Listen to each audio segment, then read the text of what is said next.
Conservative media done right. You're listening to the SHR Media Network.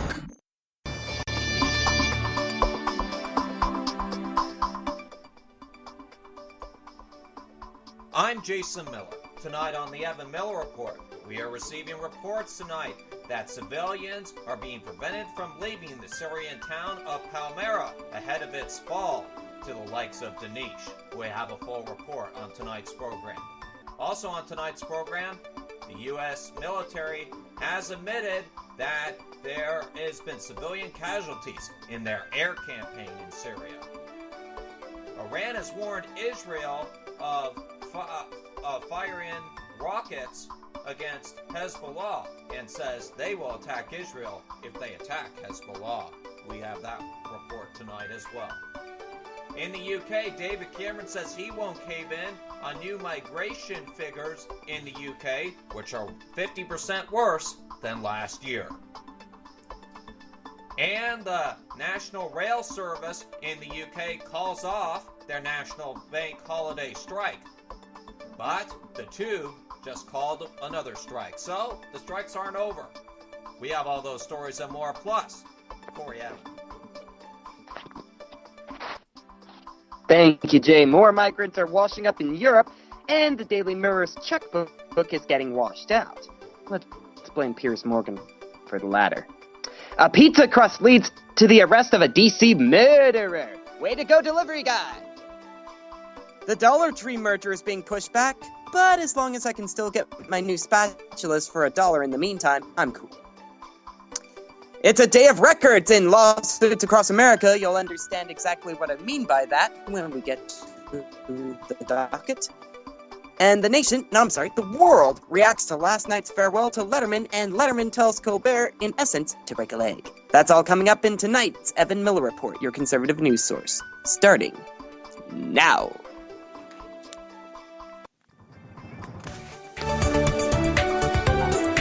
Live from Southern California, this is the Evan Miller Report. Jason Miller with news and politics, Corey Evan with business and entertainment. This is the Evan Miller Report on SHR Media. Here now, Jason Miller. And welcome to the Evan Miller Report for this Thursday, May the 21st, 2015. I'm Jason Miller, along with Corey Evan this evening. We have a lot of news to get to tonight, so we're going to go ahead and get right into the program tonight. And this news coming from Syria tonight, this according to the United Nudist, they have said they have received reports that Syrian forces in the Palmyra city in Syria have prevented civilians from leaving ahead of its fall to Danish militants. The UN, though not present in Palmyra, cited credible sources. Well, we'll find if those credible sources are credible in days to come, won't we, ladies and gentlemen? They continue to say they were deeply concerned about the plight of civilians remaining in Palmyra amid reports of summary executions. Danish has also overrun the World Heritage Site adjacent to the modern city, raising concerns about its future. The militants have previously demolished ancient sites that predate Islam. The UN cultural organization UNESCO says its destruction would be an enormous loss to humanity, but no damage has yet been reported there. Meanwhile, Danish has seized the last border crossing between Syria and Iraq after Syrian government forces withdrew, according to the Syrian Observatory for Human Rights. The loss of the Al Taftan crossing in Homs province means the Syrian government does not control any of the country's border post with Iraq. The fall of Palmyra comes just days after Danish captured the major Iraqi city of Ramadi. And a U.S. airstrike on Syria last year probably killed 2 children, this according to military officials, after making their first admission of civilian casualties in the air campaign. Lieutenant General James Terry, head of the U.S.-led campaign, said, quote, "We regret the unintentional loss of lives." End of quote. U.S. Central Command said the strike on the 5th or the 6th of last November of 2014 near Haram City targeted the Al-Qaeda-linked Khoraski group. There had been no indications prior to the strikes that children were present, officials said. The admission followed an investigation into an incident by U.S. military authorities directed by Lieutenant General Terry.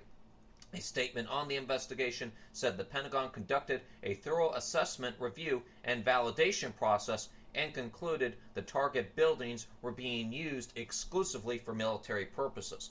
2 non-combatant adults also received minor injuries in the strike, which targeted an explosive manufacturing facility, the statement said. The coalition continues to take all reasonable measures during the targeting process to mitigate risk to non-combatants and to comply with the principles of the law of armed conflict, said Lieutenant General Terry. The Syrian Observatory for Human Rights, meanwhile, said on Wednesday that 131 civilians have been killed in coalition airstrikes since last September, including 42 children. And we'll keep you up to date on this story if there's any new developments. Stayed in the Middle East, a senior Iranian military official has warned today that any Israeli attack would unleash a firestorm of missiles on its cities fired by the Islamic Republic's Hezbollah allies in Lebanon. The Shiite militia has more than 80,000 rockets ready to fire at Tel Aviv and Hafla, said General Yani Ranim Shahif, military advisor to Iran's Supreme Leader Ayatollah Ali Khamenei. Iran, with the help of Hezbollah and its friends, is capable of destroying Tel Aviv and Hafla in case of military aggression on the part of the Zionists, he said, quoted on state television today. He continued to say, quote, I don't think the Zionists would be so unintelligent as to create a military problem with Iran. They know the strength of Iran and Hezbollah, end of quote. Last week, a senior Israeli military intelligence official warned of a heightened threat of conflict over the next 2 years as a result of the escalation in the region. In a briefing to foreign journalists at the Defense Ministry in Tel Aviv, the official referred specifically to Hezbollah, with whom Israel fought a month-long war back in 2006, and to Iran's arming of the group. The Israeli official said, quote, the Iranian threat is a tangible threat to Israel, end of quote. And he also said the country has not ruled out of use of military force to block any attempt by Tehran to produce a nuclear bomb. Israel has opposed the efforts of world powers to strike a deal with Iran, curbing its nuclear program in return of easing of economic sanctions. That deal is supposed to be made on June the 30th.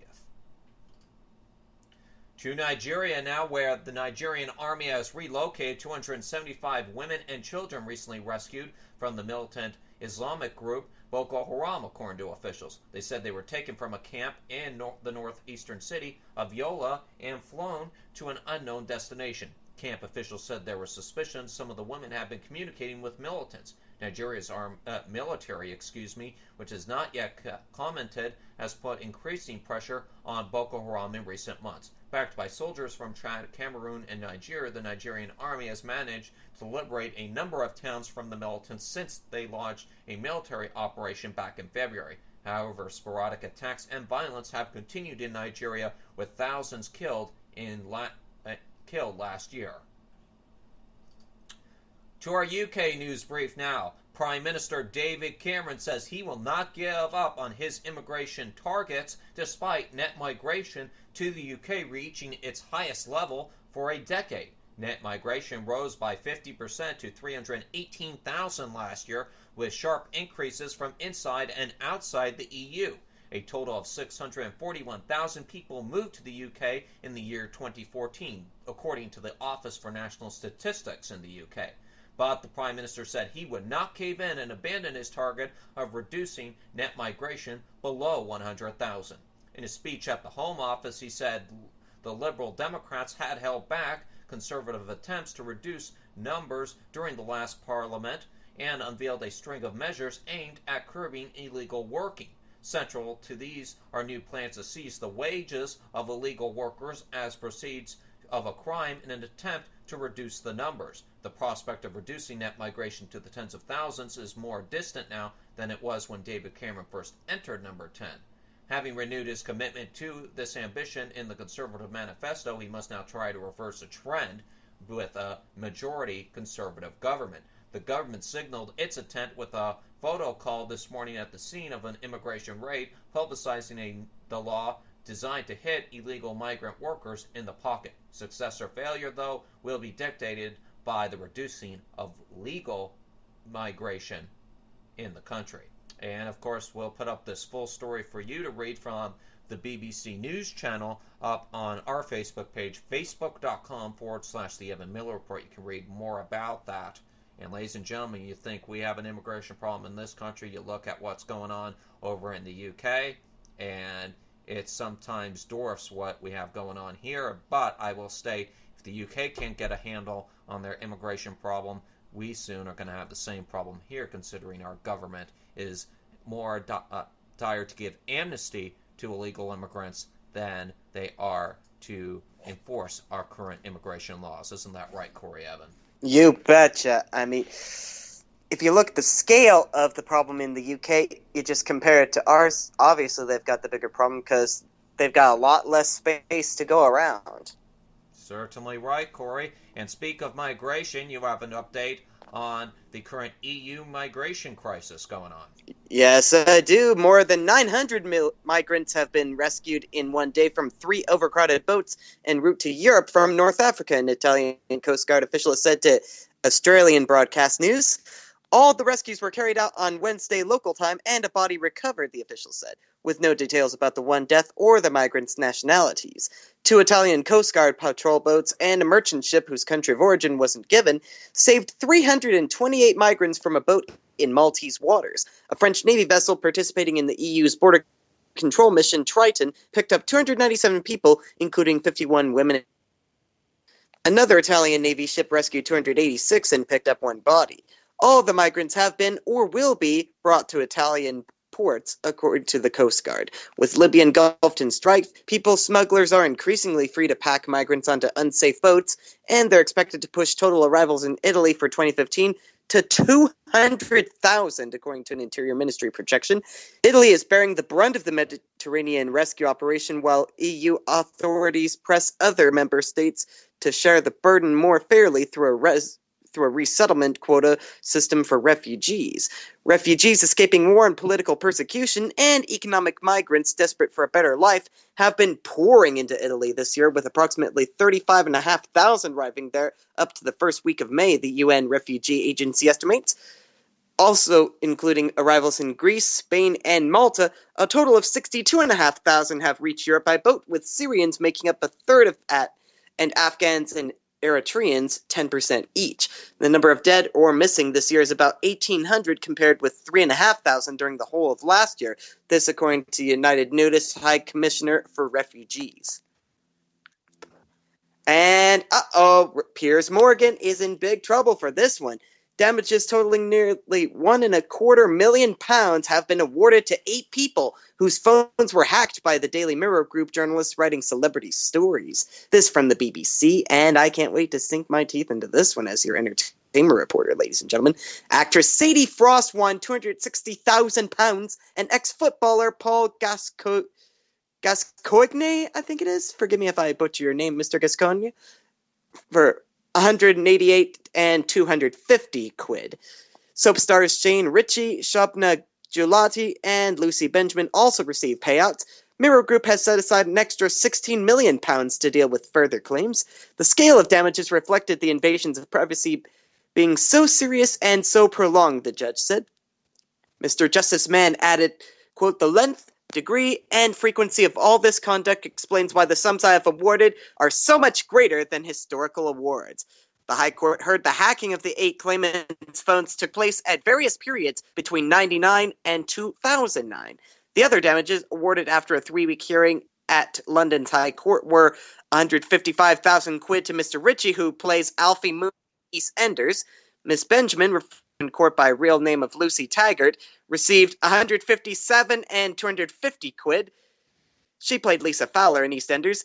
And Miss Gelati, Coronation Street's Sunita Allahan, was awarded 117.5 grand. 85 grand was given to BBC creative director Alan Yentob, so the BBC have a stake in this. Nice. TV producer Robert Ashworth, who was married to Coronation Street actress Tracy Shaw, received £201,250, and flight attendant Lauren Alcorn, who had a relationship with footballer Rio Ferdinand, was awarded 72,500 quid. After the figures were announced, Mr. Justice Mann was told that about 70 other claims were outstanding and a further 10 had settled. The Mirror Group said it would consider whether to seek permission to appeal against the size of the damages. It's increased the money it has allocated to deal with phone hacking claims from 12 million to 28 million pounds, excuse me. Trinity Mirror, who owns Mirror Group's newspapers, said, quote, "Our initial view of the lengthy judgment is that the basis used for calculating damages is incorrect, and we are therefore considering whether to seek permission to appeal." And Jay, if you're ready to go on to U.S. news, I can do that.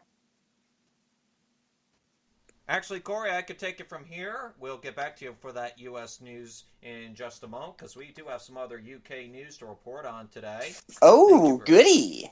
Yes, and that has to do with an update on that Hatton Garden burglary raid from yesterday. 8 men have been remanded in custody after appearing in court over the Hatton Garden jewelry raid. The men, aged between 48 and 76, appeared in Westminster Magistrates Court in the UK on Thursday morning, charged with conspiracy to burgle. The contents of at least 56 safety deposit boxes were stolen from the Hatton Garden Safety Deposit Box LTT over Easter weekend in the UK. The men are due to appear back in court at Southwark Crown Court on June the 4th. Prosecutor Edmund Hall said that while the total value of the goods stolen was not yet known, it ran in excess of £10 million, and 73 safe deposit boxes in total had been opened so far. International business news now.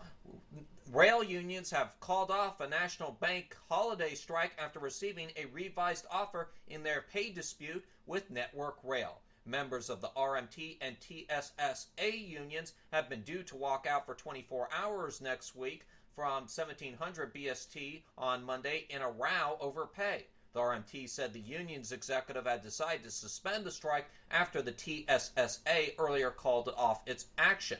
Many train services will now run as planned on Monday and Tuesday, but some will be affected by engineering work. Virgin Trains, which runs services on the East and West Coast main lines, tweeted, quote, "As a result of planned industrial action being canceled, the original timetabled services have now been reinstated for the 25th and 26th of May." But if you think that the strike action is over, it is not over yet, as the new action is being taken for strike action on what Corey likes to call the tube. The tube, indeed. So, and that strike may happen as soon as next week with the union who runs the tube movement. We will keep you up to date, as this is just rumored as of right now, and it's not been confirmed. All right, folks, moving on to a U.S. and UK story all merged in one, and this has to do with murder. Murder! Grabs Indeed. popcorn. Indeed.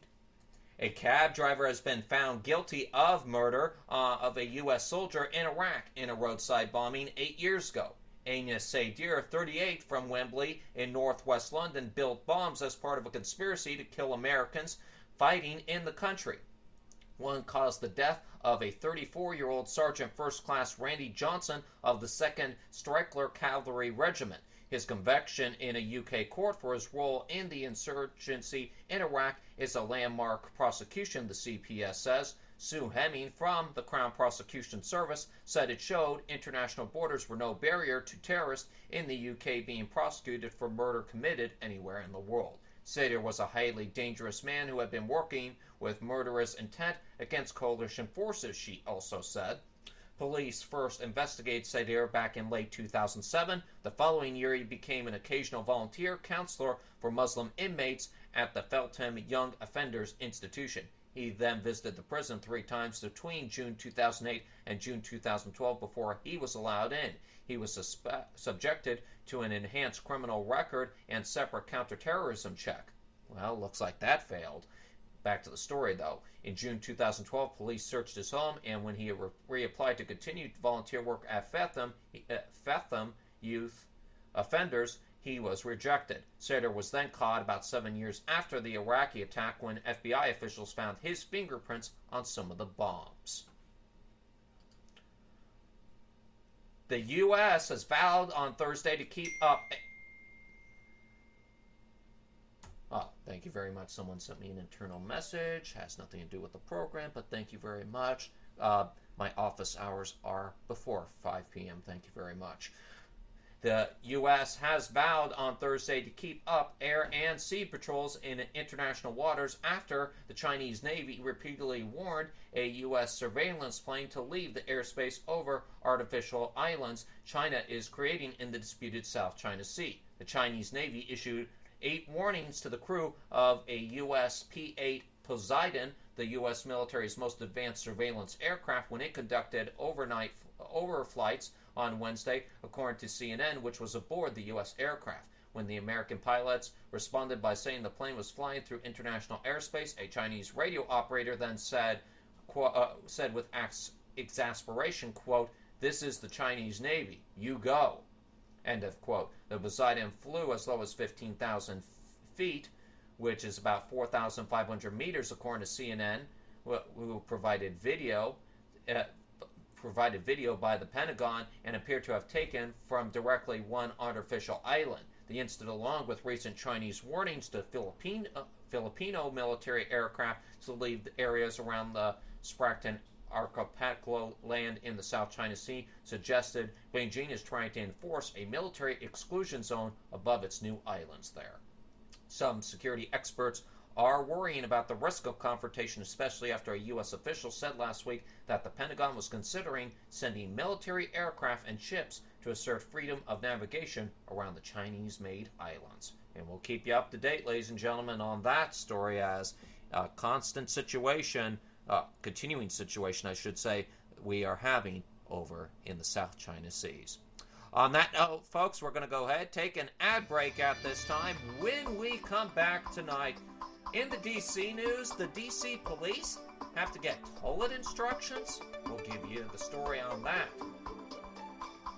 And Clinton's Benghazi emails show correspondence with a certain advisor. We'll tell you who that advisor is and where that advisor was from.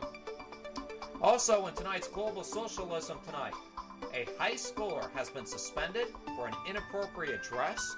But I've seen the dress, ladies and gentlemen. It don't look inappropriate to me. That's all in Global Socialism tonight. Plus, Corey Evan has what's coming up in the business news. Yes, in addition to PayPal getting a little shake-up at the office, Dollar Tree has announced that their little shake-up is being delayed, but it's not out just yet. Don't worry. And in lawsuits across America, I have a day of records for you, and you'll understand exactly what I mean by that. I mean record numbers, but you'll understand exactly what record numbers when we get to lawsuits. And Letterman is the focus of our entertainment news, even though he is now off the air. That's all coming up on the Evan Miller Report. I'm Corey Evan. You're listening to SHR Media. Take 2 minutes, go get a cookie, and come on back.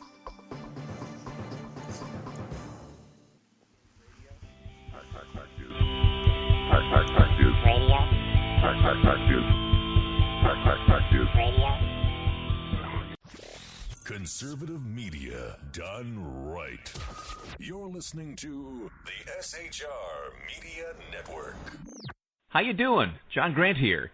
When I'm not slaving over a hot microphone on the 405radio.com Saturdays at 10 a.m. Eastern, I check out Sean and Clint here at Sackheads Radio. We all appreciate the best political bloggers, writers, and commentators. We either get them on our shows or we make fun of them, as it should be. So check us out live Saturdays at 10 a.m. Eastern or forever on the podcasts on the 405radio.com. This is Tammy Jackson, inviting you to join me on the Tammy Jackson Show every Tuesday night at 7 p.m. Pacific on the 405radio.com. Put down that remote and tune into the show that covers politics, guns and the Second Amendment, religious liberties, sanctity of life, the military, and more. I host newsworthy guests and work hard to be a conservative radio show that's not like all the others. So save Tuesday nights at 7 p.m. Pacific for me, Tammy Jackson, on the 405media.com.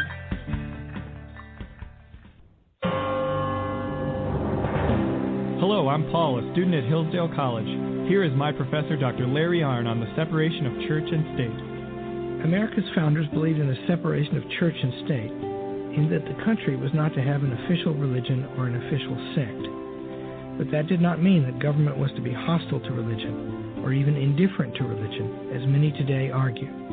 In fact, America's founding document, the Declaration of Independence, includes both a reference to God as the author of the laws of nature and a confident assertion that human beings are endowed by their Creator with certain inalienable rights. Far from being hostile or indifferent to religion, America's founders understood the theology of the Declaration to be an essential part of the education of citizens. This Constitution Minute was brought to you by Hillsdale College. To join the national conversation on the Constitution, go to constitutionminute.org.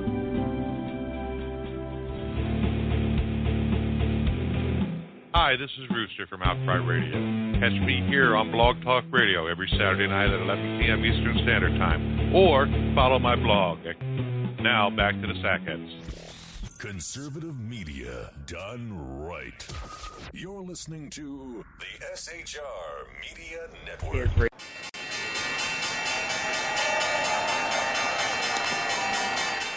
There's the closing bell. That means it's time for the business report on the Evan Miller Report. I'm Corey Evan. Jason will be back in just a few short moments. But first, the NASDAQ was up 19 points at 5090. The S&P 500 gained just short of 5 points at 2130. But the Dow was basically flat at 18285. Little lackluster day there, and Dow Jones. Never mind. The sales price of existing homes raced higher last month, with annual growth reaching the fastest pace since January 2014, according to data released Thursday, according to MarketWatch. The National Association of Realtors reported that the median price of an existing home rose to $219,000 and $400,000 in April, up 8.9% from the prior year. The supply of homes is lagging demand, said Lawrence Yun, NAR's chief economist. The number of existing homes available for sale dropped almost 1% over the past year, according to the NAR. The sales pace for used homes fell 3.3% in April to a seasonally adjusted annual rate of 5.04 million, pulling back from a jump higher in March. Economists polled by MarketWatch had expected a sales rate of 5.25 million for April, compared with an originally estimated 5.19 million for March. On Thursday, NAR's revised March's rate to 5.21 million. Existing single-family homes priced between $100,000 and $250,000 were the largest share of sales, making up 45% of deals. So let's hope that the folks who build them can keep them coming. As PayPal prepares to split from its corporate parent, its new CEO is promising to expand the popular online payment system, adding a variety of services for customers to use them when shopping on their phones or in traditional stores, according to ABC News. PayPal will be spinning off from parent company eBay later this year at a time when it's facing new competitive challenges. Alibaba, Amazon, and even Facebook are promoting online payment systems, while Apple Pay and Google Wallet are competing to handle transactions in stores and on mobile devices.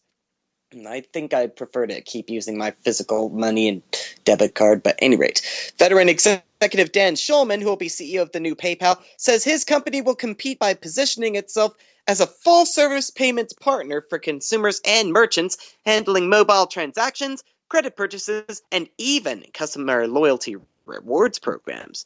Oh boy, will they be able to protect your data?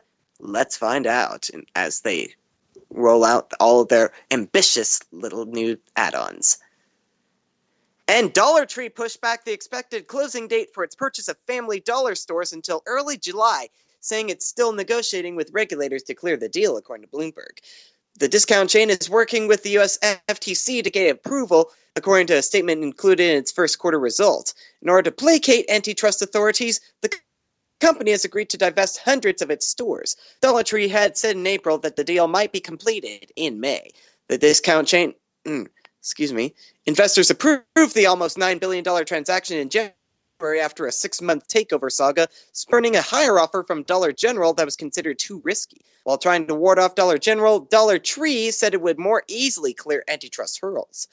Still, the completion date has now been delayed multiple times as the company works with regulators and other parties. Dollar Tree originally said the merger would be closed in, quote, early 2015. 2015. Well, that's come and gone. In February, the company said it was working to complete the deal by April 22nd. Again, come and gone. And then they pushed it back to May, which is coming and going. And an early July closing date would come almost a full year after the transaction was originally announced. Come on, Randy Giller, a spokesman for Chesapeake, Virginia-based Dollar Tree. You gotta make this thing happen. Tell his company. I don't mean to misquote him. I'm just telling him to tell them to get her done. Get her done, get her done, get her done. You know, as Larry the Cable Guy would say. Larry the Cable Guy. Somebody. Yes, I know. Are you gonna go on Prilosec, the little Prilosec pill because of bad gas? Are you? Not necessarily, but I will say this. I could use... Oh, wait. I already hired a tow mater last week. That's right. Okay, back to the business news. Enough comedian stuff. I can't do that till the entertainment segment. Right. But at any rate, I've got just one more before I toss it over to the U.S. news again. I believe I've got one that has to do with those of you who have an iPhone.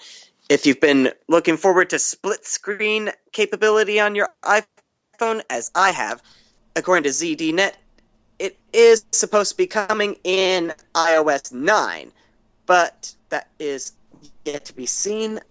But the latest out of ZDNet says that the running two apps side by side was slated for the iOS 8, but according to a spokesman for Apple, they reprioritized its software efforts and pushed the feature back to iOS 9, expected to debut at the June 8th Worldwide Developer Event keynote. That should be and hopefully, yes, I've been hoping for that because.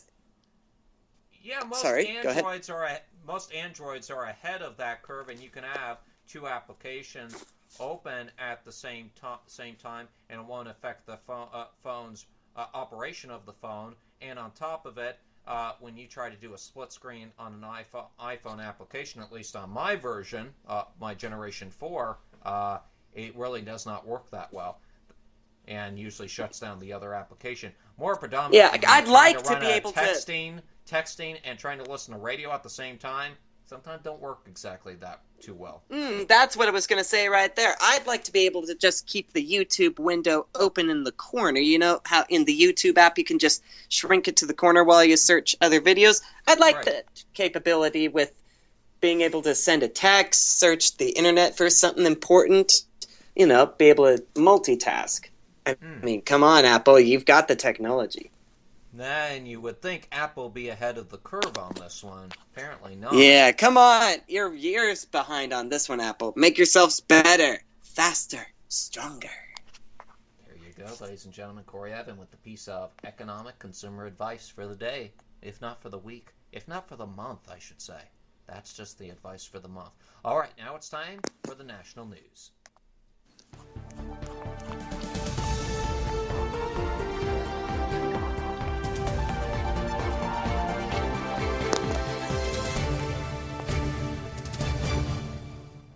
Awesome. There is the U.S. news, and this first one has to do with pizza crust. So whoever delivered this pizza, kudos to you, man. Police searched a home in Brooklyn Thursday for the man suspected of killing a prominent Washington, D.C. family after his DNA was found on a pizza crust at the scene, officials said. This from WTVR. Authorities named Darren Dillon Wint as a suspect in the gruesome slayings last week of Salvopoulos, a wealthy manufacturing executive, along with his wife Amy, their 10-year-old son Phillips, and the family's housekeeper Veralicia Figueroa. Oh dear. Thursday, U.S. Marshals and NYPD detectives questioned a woman believed to be Wint's girlfriend, according to two law enforcement sources involved in the investigation. The sources said the girlfriend, who lives in Brooklyn, told authorities that she spoke to Wint and that he was planning to turn himself in. At a news conference in Washington around noon, D.C. Police Chief Kathy Lanier told reporters there were links between the suspect and the family. Wint apparently used to work at American Iron Works, where Salvopoulos was CEO and president. That leads authorities to believe the killings were not a random crime, she said. Lanier added that she didn't know whether Wint had been fired from his job. I wouldn't be surprised. Investigators discovered Wentz DNA on the crust of a Domino's pizza, one of two delivered to the Salvopoulos home May 14th as the family was held hostage inside, a source familiar with the investigation said. The Salvopouloses lived in a mansion in a Tony Embassy-dotted neighborhood near the home of VP Joe Biden. Oh, man, if only Biden had heard that, it would have been able to scream bloody murder before the whole thing could have happened. Never mind. They have Joe other Biden children. Joke is besides the point. Yes, I know. They have two other children, both daughters, who were away at boarding school at the time. The victims all suffered from blunt force trauma. Authorities believe the four were killed before the house was set ablaze, according to the source familiar with the investigation. The source said the victims were bound with duct tape, and there were signs that Phillips had been stabbed and tortured before he was set on fire. The pizza apparently was paid for with cash left in an envelope on the porch, according to PD. The forensic evidence, though it would be the first major break in the case, wouldn't be the only peculiar twist in the mystery. While the motive for the killings has not been divulged, investigators are considering that money may have been a prime factor. According to the Washington Post, as the episode unfolded inside, one of the Salvopoulos' employees came to the home and dropped off $40,000. And a separate law enforcement source disclosed that the suspect or suspects made off with $40,000. A few details offering hints at the run-up to the incident have emerged in the days following the fire. Bernardo Alfaro, the husband of the slain housekeeper, told CNN affiliate WJLA that Veralicia Figueroa never came home the night of May 13th, a day before the fire. When he went to the Salvopoulos home the following morning, he said Salvopoulos' blue Porsche was parked on the street, and he immediately knew something was wrong, according to WJLA. So there you are. All the pieces of the crime are coming together, from the car that's still sitting there in the morning when it should be headed to work, all the way to an uneaten pizza crust. I told you should have eaten your crust, ladies and gentlemen, and our thanks to whoever that delivery boy or gal from Domino's was for delivering the pizza that brought this whole thing to an end. Yeah, good idea. We'll move on to another story. And, because of time, I'm going to skip ahead to the latest on, where's my microphone? Jeb the Common Core Bush. Oh, boy! Jeb Bush got on him this time. This time, Jeb Bush is trying to put a little distance between himself and his brother, according to USA Today Politics. Last week, stumbled trying to distance himself from the Iraq War launched by President George W. Bush in 2003. On Thursday, he was more direct in his criticism, saying his brother should have done more to rein in government spending. The New York Times reported Jeb Bush's Thursday remarks in New Hampshire, and I will go ahead and post this up on the Facebook page so you can read them yourself on facebook.com/The Evan Miller Report. But the 2016 presidential contender also gave the presidential victor some slack, noting that government spending expanded dramatically after his departure. The AP wrote an interesting story a few weeks ago about Jeb Bush's willingness to use a veto pen and block spending projects when he was governor. Yeah, if only the Bushes were a little more conservative in spending. That way we would be at least slightly better off today, but I digress. Yeah, I'm all done there. You can have it for the DC news. Thank you very much, Corey. Corey Evan with some of the national news, including Domino's Pizza and Jeb the Common Core Bush. Thank you very much. Yes, I'm going to want to order another Domino's Pizza one of these times to thank them for their hand in that. I thought you were a pizza kind of guy.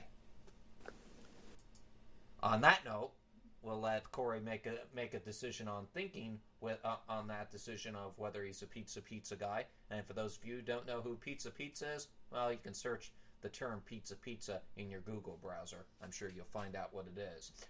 Armed police officers in Washington, D.C. are now being trained in how to use public toilets. No, ladies and gentlemen, they're not getting potty trained. They're being trained about leaving guns behind in the porta potty for the kids.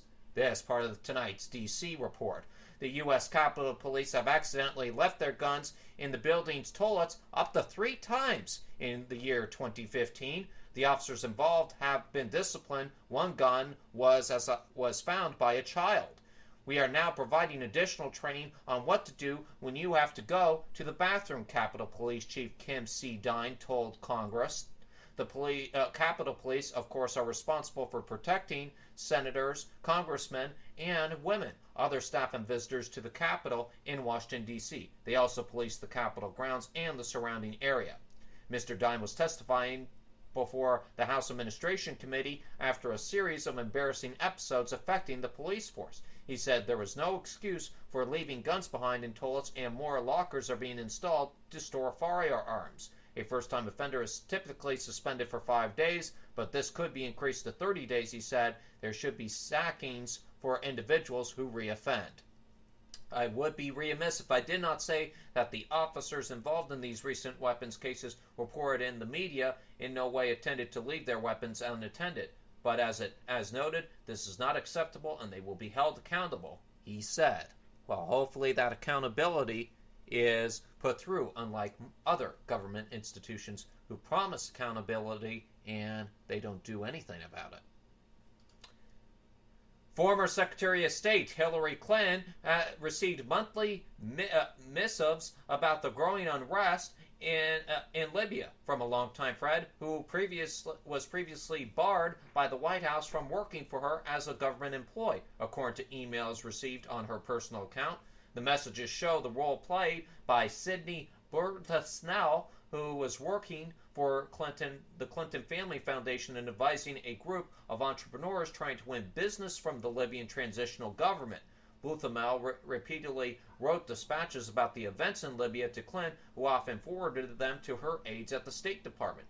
Clinton's earlier efforts to hire Berthasnell, who had spent nearly 2 decades working for the Clinton family, yes, it is me, as a State Department employee, had been rejected by the Obama administration officials who said they feared his role spreading harsh attacks against Obama in the 2008 presidential primaries would cause discomfort among members of their new White House team.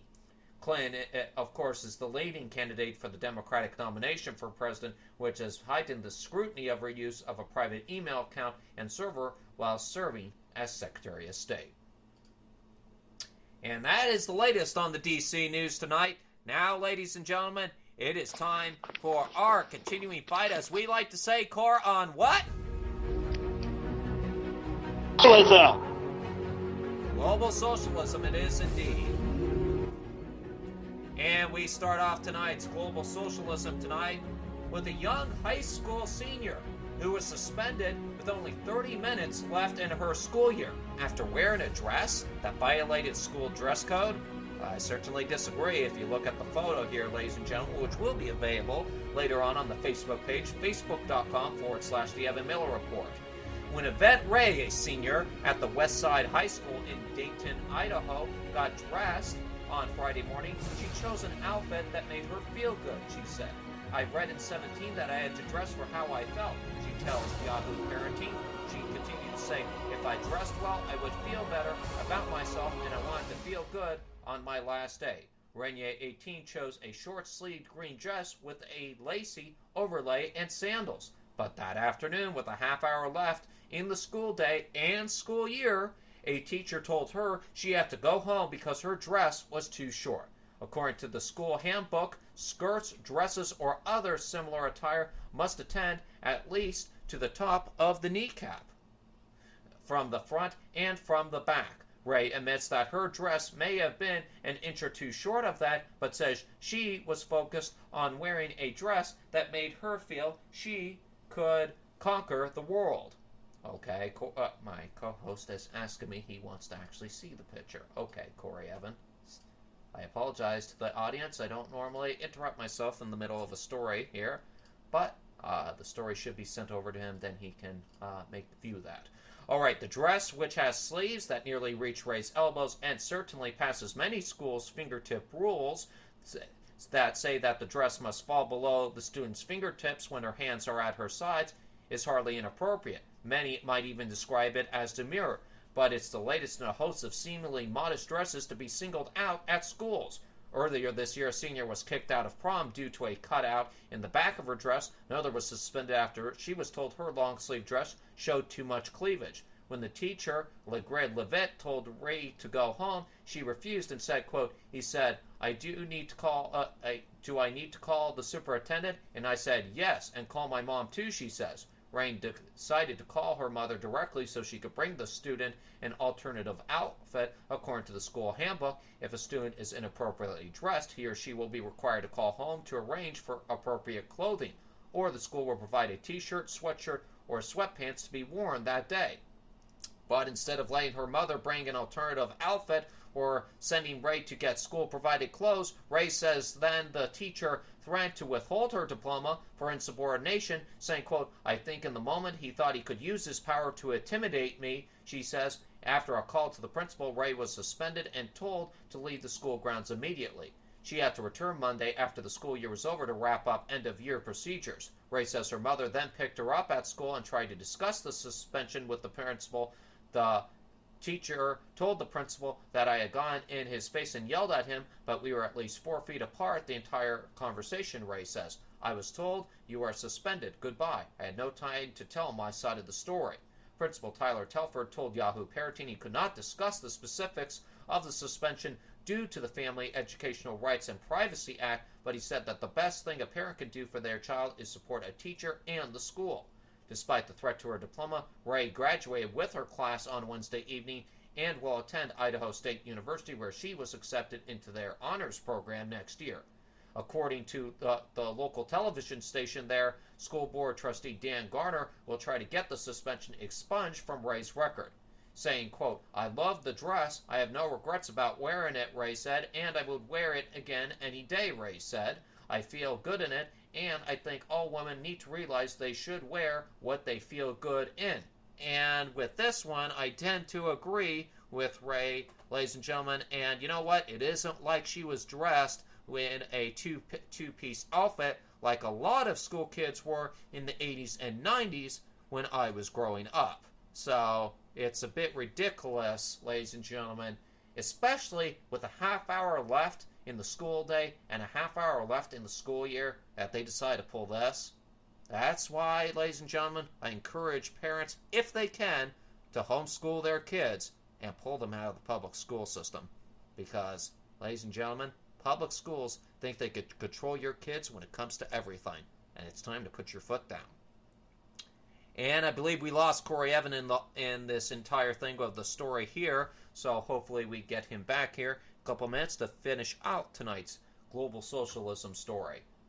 I would like to thank, though, while we are waiting for Corey Evan, some of our listeners who tune into our program night in and night out. We have some new listeners. We have some listeners tuning in from Peru, the United Kingdom, and the United Kingdom, as well as some other well-known places across the world, and we thank them for tuning in internationally to the Evan Miller Report night in and night out. Ladies and gentlemen, as we are having a difficulty getting Corey Evan back, we're going to try getting him back. We're going to go ahead and take a short break, and we will be right back after these messages.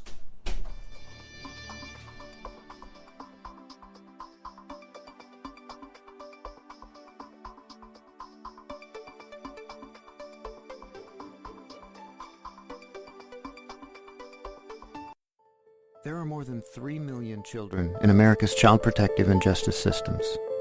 Kids who've been abused, neglected, or traumatized. Kids who've begun to act out. The worst situations you can imagine. They've been told repeatedly they're worthless, messed up, or written off completely as a lost cause.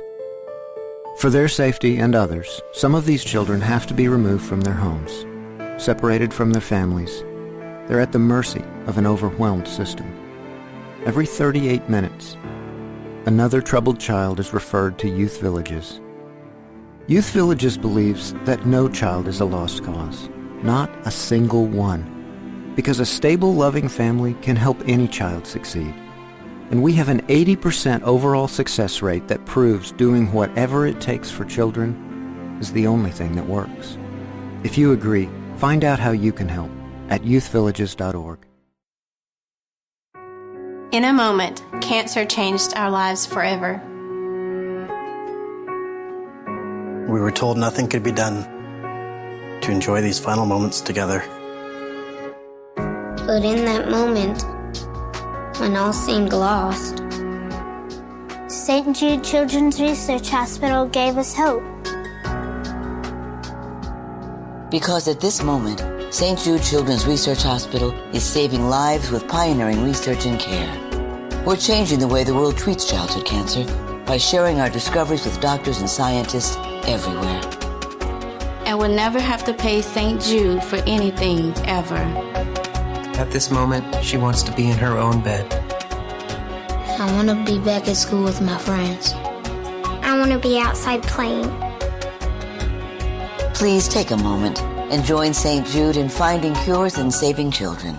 Visit stjude.org. And now it's time for lawsuits across America. The cases are real. All rise for the Honorable Corey Evans. Thank you. As always, ladies and gentlemen, please be seated to come to order. Lawsuits across America is now in session. First item on the docket.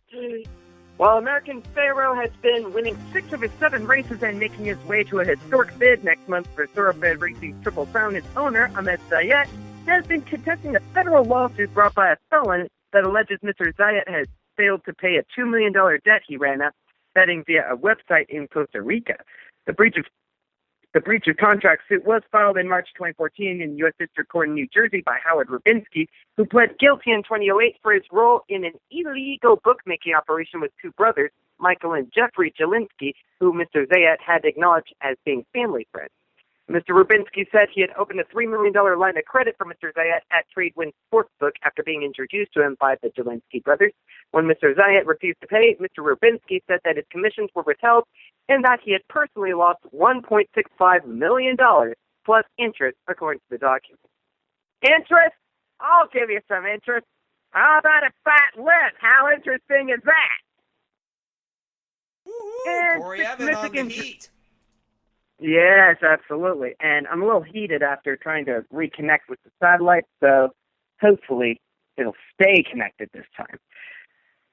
6 Michigan transgender people filed a federal lawsuit Thursday against Secretary of State Ruth Johnson in Detroit, Michigan, according to Michigan Live, challenging a state policy they claim makes it impossible or unduly burdensome to change the gender recorded on their DL.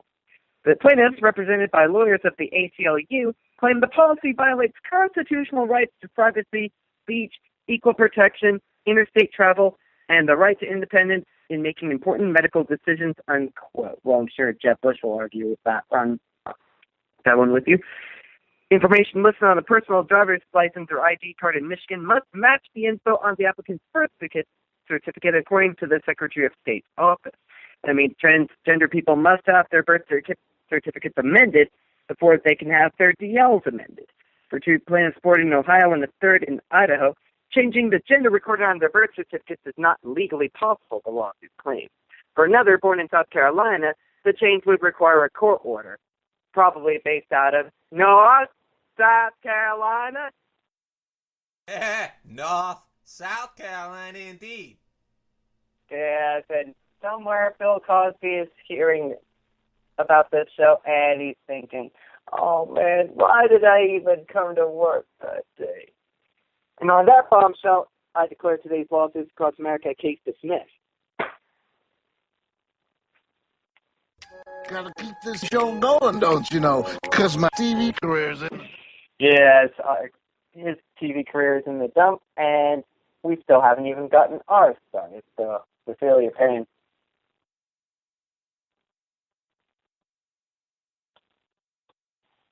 Yes, and David Letterman signed off last night, putting the finishing touch on a 33-year career in late night, the last 22 of which he spent at CBS, and on his way out, he said a few words directly to Stephen Colbert.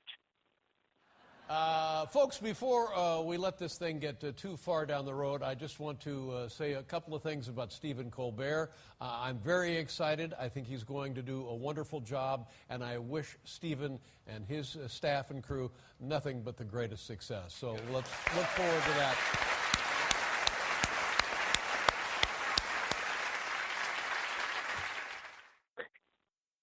Ah, man. In essence, ladies and gentlemen, Colbert break a leg. Capping off several weeks of rating spikes and 2 nights of 5-year highs, the telecast was obviously up. The star-filled Goodbye averaged nearly 13.8 million viewers, with the show hitting its highest score since The Late Show's first season in '94. In fact, it drew a bigger crowd last night than any broadcast series did in primetime, the closest being the Survivor finale. Compared to another notable late-night exit, Leno's 2014 Goodbye, Letterman was shy by fewer than 1 million viewers.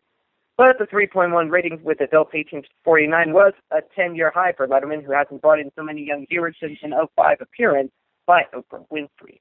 One fellow benefiting a great deal from all of this is James Corden. The new Late Late Show host has been hitting series highs during his brief tenure so far, and went the telecast through 4 million viewers. That's an all-time record for the show for any host.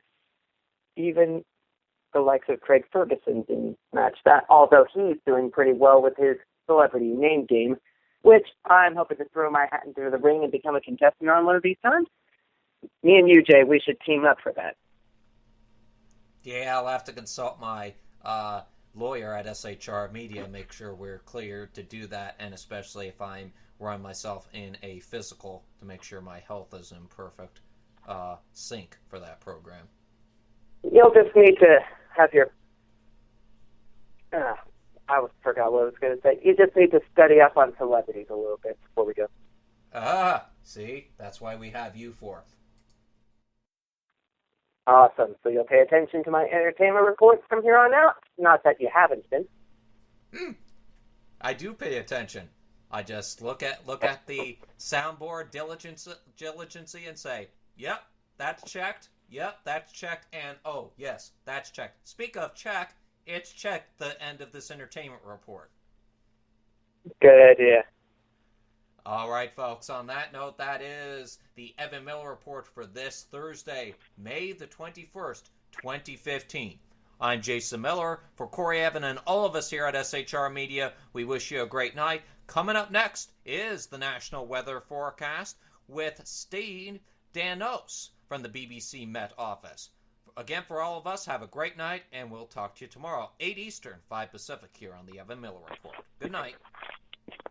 Hello there. More storms, flooding rain across the south of the United States, particularly the Texas area. In the last 24 hours, we've seen further thundery rain here. Reports of flash flooding in places. Cluster of thunderstorms as well exiting the eastern seaboard. That's thanks to an area of low pressure which brought tornadic storms to the deep south a few days ago. That will clear away. Lots of sunshine in its place across the eastern United States. However, we're going to continue to see outbreaks of heavy thundery rain again across Texas, Oklahoma and Kansas as we head through Friday and on into the weekend as well. So many places here will be seeing some flooding problems. Across the west, well, it's largely fine. There is a lot of cloud around, though. British Columbia and in towards the Pacific Northwest. Here we're going to continue to see outbreaks of rain at times, too. Some of it heavy over the high ground, potentially with some snow over the mountain tops, too. But for California into the Great Basin here, it should stay pretty fine through Friday and on into the weekend. But generally staying cloudy for Vancouver, Seattle and Portland on the mild side, but still pretty miserable with the cloud there. Los Angeles staying dry and sunny.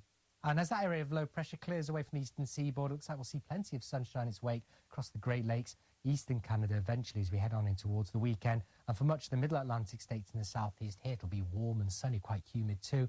Risk of some showers and storms affecting Florida, though, through Friday. More storms through Miami as we head on in towards the weekend, but a fine outlook there for New York and for Montreal.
Conservative media done right. You're listening to the SHR Media Network.